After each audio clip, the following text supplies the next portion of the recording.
Bueno, aquí aparecen algunos términos, como son materias primas, yo añado el calificativo de minerales, que tiene muchísimo que ver con la reindustrialización.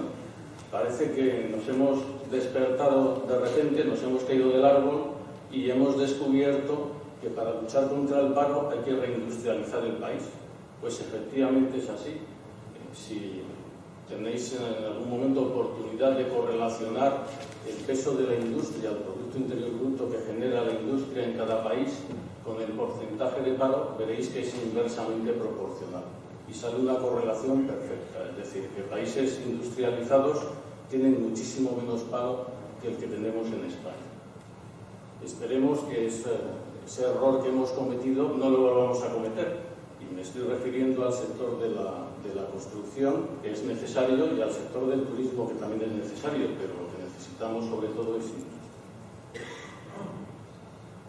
La minería, bueno, pues sabéis todos que está vinculada al desarrollo tanto económico como técnico de la humanidad y que los minerales constituyen la base material de cualquier sociedad, sobre todo sociedades avanzadas. No hay que pensar que aquellos países que son más mineros están menos desarrollados, ni muchísimo menos. Un comentario sobre la industria. Cualquier definición de industria nos dice que es el conjunto de procesos y actividades cuyo fin es transformar las materias primas en productos elaborados o semi-elaborados. España se incorporó a la revolución industrial con cierto retraso y eso nos costó bastante. Fuimos la despensa de países europeos que iban por delante de nosotros en materia de industria y está sucediendo algo parecido, en mi opinión, en estos momentos.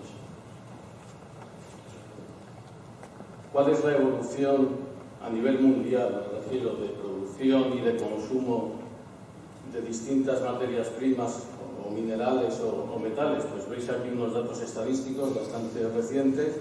La población ha superado ya los 7.000 millones de habitantes y fijaros que en los últimos 100 años esa población se ha multiplicado por 4, pero el consumo de hierro se ha multiplicado por 14. En el caso del cobre, la producción se ha multiplicado por 22 frente a esa población que se ha multiplicado por 4.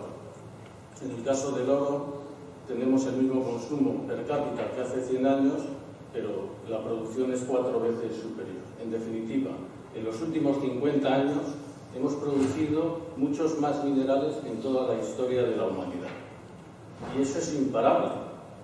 Porque si hacemos un análisis muy simple de los últimos datos publicados de la producción mundial, pues nos da una cifra de 37.000 millones de toneladas. Es decir, un consumo per cápita de aproximadamente 5 toneladas por habitante y año. Pero ya sabéis que en España estamos por encima de 10 toneladas por habitante y año y en cualquier país desarrollado están bastante por encima de esa cifra, incluso de las 15 toneladas por habitante y año. También veis en el gráfico de la derecha que cuanto más abundante es una materia prima, menor valor tiene. Y esto es también curioso. Y tiene mucho que ver con lo que voy a explicar a continuación, que son los minerales críticos o los minerales estratégicos. Yo no me voy a centrar en los áridos, que son necesarios, pero tienen un mercado local, ni me voy a centrar en los yesos ni en otras materias primas minerales, sino en los minerales que se llaman críticos o estratégicos. Bien, cualquier proyecto minero, y un proyecto minero es un proyecto industrial, que por cierto se caracteriza la industria, y siempre los políticos en las intervenciones lo decimos, que son puestos de trabajo de mayor calidad. Efectivamente, los datos estadísticos nos dicen que los sueldos son un 20, un 30% superiores, que la formación de cualquier trabajador industrial es mucho mejor que la de cualquier otro empleado, que la duración de los contratos en 2/3 partes es superior a los 6 años y que cualquier puesto de trabajo industrial induce un mayor número de puestos de trabajo indirectos.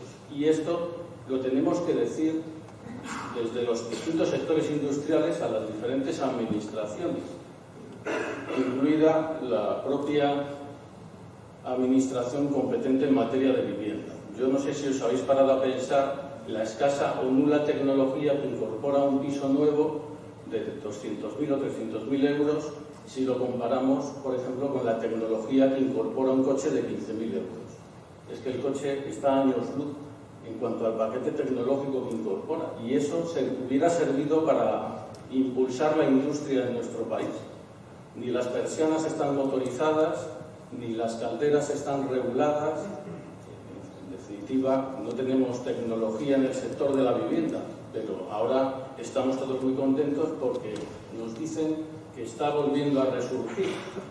Pues a lo mejor vale la pena que esté una temporada bajo tierra y que se planteen las cosas de otra manera completamente distintas a las que hemos hecho hasta ahora. Simplemente os doy un dato. En Madrid, el 80% de las viviendas, si tenemos una muestra que es del 10% de los 2,5 millones de viviendas, el 80% tienen una calificación energética por debajo de la letra E, es decir, son verdaderos sumideros.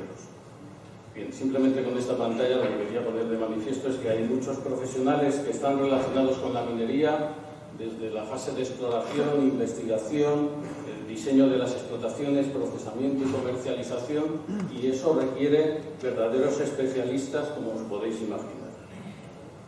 También es cierto que a nivel mundial hay un agotamiento de los yacimientos de alta ley y hay un incremento de lo que son los estériles, los volúmenes estériles de recubrimiento, y esto no hay que olvidarlo porque da lugar a problemas en ocasiones de tipo económico y de viabilidad de los proyectos. Yo no soy partidario de olvidarme de los impactos negativos. Cualquier actividad humana genera impactos, y los principales de la minería pues son estos que he reflejado aquí: modificaciones del paisaje por huecos y escombreras, contaminación de las aguas o procesos erosivos y de inestabilidad. Pero lo que quiero es hacer una llamada de atención, y esta pantalla sí que considero que es verdaderamente importante. Hemos hablado de la revolución industrial, ahora todos los expertos nos dicen que estamos asistiendo a la tercera revolución industrial, que consiste básicamente en lo que veis en estas imágenes. Consiste en tener edificios que podamos convertirlos en verdaderas centrales de generación de energía eléctrica, aprovechando las energías renovables, que ahora las vincularé con los minerales que consumimos para producir ese tipo de instalaciones. Hay un reto importantísimo que son las tecnologías de almacenamiento de energía. Ahora, hace poco se ha anunciado que Tesla va a suministrar baterías para que tengamos esa capacidad de almacenamiento de energía en nuestras viviendas. Se habla también de las redes inteligentes y de los vehículos eléctricos. Y por último, de convertir las viviendas o los edificios en edificios de consumo casi nulo de energía. Y para eso se requieren materiales aislantes de origen mineral en la mayoría de las ocasiones. Es decir, que ante nosotros se abre un panorama espectacular, pero que es un verdadero reto y que los técnicos del sector tenemos que satisfacer las necesidades o las demandas de ese sector. También, y lo ha mencionado el moderador, es importantísimo no olvidarse del reciclado y de la reutilización de todas las materias primas que consumimos. Y aparece aquí un concepto nuevo en una gran ciudad como Madrid, y ahora sí menciono a la Comunidad de Madrid, es lo que se llama la minería urbana. Es que producimos cantidades ingentes de residuos que pueden tener un aprovechamiento en cuanto a las materias primas que hasta ahora iban al vertedero. No solamente un aprovechamiento energético, sino la recuperación de metales, ya sea aluminio, hierro. Yo recuerdo que hace relativamente poco, antes de que cerrara la planta de Arcelor, se reciclaba en la Comunidad de Madrid más de 500.000 de toneladas de chatarra procedente de las lavadoras, de derribos que producían vigas de acero, etc. Pues es importantísimo plantearse esa minería urbana que os decía anteriormente.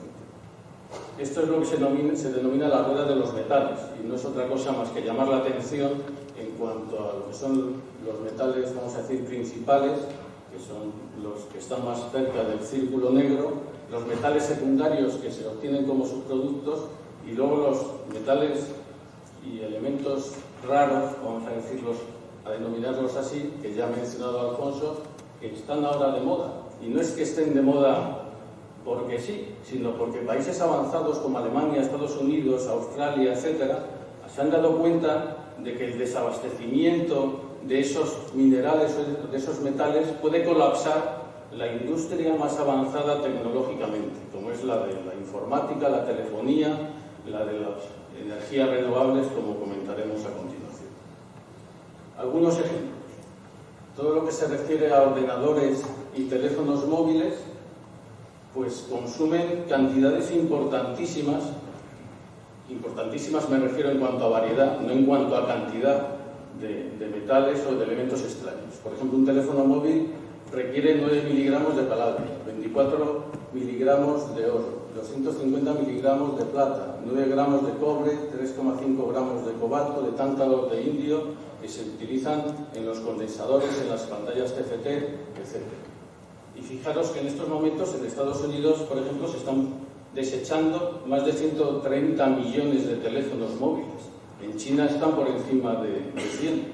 Y eso es lo que constituye en estos momentos o puede constituir la futura minería urbana. Tenéis un dato curioso que es una tonelada de teléfonos móviles contiene aproximadamente 1 kilogramo de plata y 300 gramos de oro. Lo mismo sucede con las energías renovables. Veis en este gráfico, y concretamente en otras, lo comentaré después, en los paneles fotovoltaicos ha habido también otra evolución parecida. El número de minerales o de elementos que necesitamos para fabricar estas instalaciones de energías renovables ha aumentado espectacularmente. Y eso las autoridades, las administraciones deben saberlo. Incluso ciertos grupos de presión. Porque recientemente hemos podido ver, o podemos ver, con perdón de la palabra, que se ha afirmado en algún programa electoral que si gobiernan ciertos partidos, las comunidades autónomas determinadas en las que ellas gobiernen se verán exentas del fracking. Bueno, es lo más absurdo que podemos escuchar. Es decir, vamos a condenar a los ciudadanos a que sigan teniendo una dependencia energética elevada, porque es una promesa electoral. Bueno, yo creo que estamos locos. Pero me voy a centrar en la intervención. Una era generador de 5 megavatios, porque podemos centrarnos. De 5 megavatios contiene 2 toneladas de imanes permanentes y para su fabricación, fijaros que el 12% son de estos metales raros, de neodimio y otras tierras raras como el gandolinio, disprosio y tercio. Y en un parque eólico convencional se requieren 2,7 toneladas de cobre por megavatio instalado y si el parque es marino, incluso cantidades muy superiores de 8 a 15 toneladas de cobre por megavatio. En los paneles fotovoltaicos sucede algo parecido. Fijaros que ha habido una evolución en cuanto a los precios espectacular. El precio del silicio en el año 2008 era de 450 euros por kilogramo, ha bajado a 20 euros por kilogramo, pero los módulos de capa fina, que son los que se van a comercializar cada vez más, pues requieren en su fabricación de una serie de elementos o minerales que no tenemos a nuestro alcance si no investigamos. Y yo creo que España tiene un potencial geológico tremendo y que lo que hace falta es que pongamos atención a estas estrategias que en otros países de nuestro entorno están siguiendo. También un comentario sobre el vehículo eléctrico que está de moda. Todos hablamos del coche eléctrico. A nivel mundial pues hay más de 1.000 millones de vehículos. En el caso de la Comunidad de Madrid, los últimos datos que nos da la Dirección General de Tráfico es que tenemos más de 4 millones de vehículos. Las ITVs de nuestra comunidad, solamente deciros que pasan de 1.800.000 coches